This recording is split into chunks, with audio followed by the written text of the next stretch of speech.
Battlerite. This game just feels like so much fun, and the amount of complex maneuvers just amazes me. You got abilities that combo well together, reset cooldowns, counters, stuns, incapacitation, Battlerites, and so many more abilities that are flexible. The champions are so cool and silly. There's this old guy with a spear, a frog with knives, a grim reaper, the devil, and some fun mount design. Also, what the fuck is that thing? Like, what? The game has a very simple concept of just killing your foes and puts you right into the action without any of that other BS. But the mechanics turn this game into a complex and competitive one. There are two types of game modes, 2v2 and 3v3. And in both game modes, you must win 3 out of 5 rounds to win the match. And during each round, certain small pickups will drop like energy, health, and an energy rune. Now these pickups are so important to this game because of how the health and energy mechanics work. For the health, there are abilities that heal you or allies, but the problem is that you lose a certain amount of health, you will start lowering your health bar also, meaning not even a heal from anyone can completely refill your health. However, the health you find in the arena will heal you and give you back some of that juicy health bar we also crave. For the energy, there are abilities that cannot be activated without it. Your R and EX abilities require a certain amount of energy. The amount of energy you have is represented by the bar underneath your blue health bar. You can have 4 units of energy at max, and units are used from the abilities mentioned prior.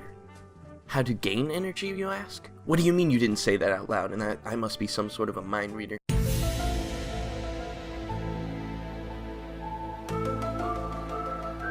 You gain energy by hurting your opponents or by collecting the energy orbs. Now I know I just went over quite a bit of information, and now it's time for the vocab section. Today's lesson will be over incapacitate, incapacitate, incapacitate,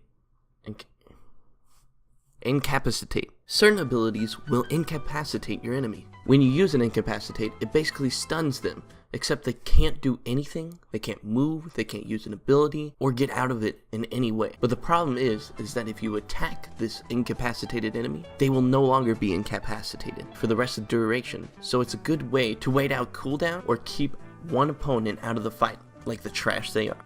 X abilities are alternate abilities you can use by holding shift and thrusting your finger into her, on certain keys or mouse buttons, to gain a newfound ability, or at least a small change to one. Let's look at Croak. His Q normally makes him invisible, and while he's invisible, his left click will stun an opponent. But if you hold shift and then thrust the Q key, he is now invisible and gains a move speed buff, but his next left click will incapacitate someone while staying invisible. You can once again left click someone to stun them, allowing for all sorts of outplays. And this is just one of the X ability of Croak. Just imagine all the other crazy ones on all the other characters. Battlerites are changes to your kit that happen in between rounds. This is what makes Battlerite Battlerite. Get it? Because that's the name of the game. Whenever you get these Battlerites, the game lets you choose one each round to help you with your playstyle or to maybe counter some of the enemy's attacks. There are so many choices for each character to change how they will play that even playing the same champion will make it seem like it's still fresh and fun every single game.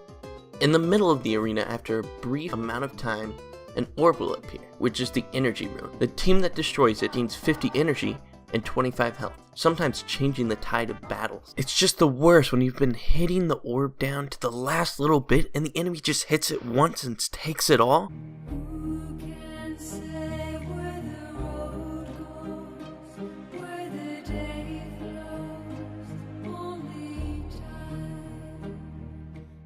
And last but not least is madcap. Madcap can be used as a noun or an adjective, but basically it means eccentric. By the way, this has nothing to do with Battlerite. Hope I didn't disappoint you like I do my parents every day. Now that the boring vocab is out of the way, let's look at some of these ridiculous characters. Rook is this huge-ass carnivore. He's a good example of a melee champ with some nice lockdown and some nice damage, if you can stay on someone long enough, that is. He's so silly, hitting you with a giant chicken leg or a fish, and it's just really fun when you keep getting healed by your allies and you just feel invincible. Jade is this skinny old lady, white hair, I don't know, but is a damage-dealing, deceitful little woman.